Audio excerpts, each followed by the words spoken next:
araslashgan odamingiz bilan dunyoda yarashib qo'ying, uzr ma'zur so'rab qo'ying. Erta qiyomatda to o'sha odam bilan kelishuv o'z o'rniga tushmaguncha jannatga ham kira olmay turasiz.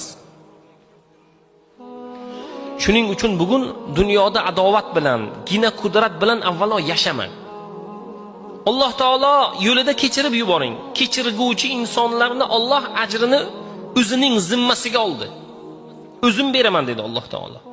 Demak, Alloh taolo zimmasiga oldimi, buning ajri, buning mukofoti, buning fazilati juda baland. Alloh fazil o'laroq beradi. Shuning uchun birodar, bir inson bo'ling. Qanday inson? Xohlagan bir odamni, tanigan, tanimagan, bilgan, bilmagan odamning orasini isloh qiling. Tanigan, tanimagan, bilgan, bilmagan odamingiz haqida to'g'ri fikr bildiring. Yaxshi fikr bildiring, haqqoniy fikr bildiring va isloh qiladigan darajada go'zal ma'noda gumonda bo'ling.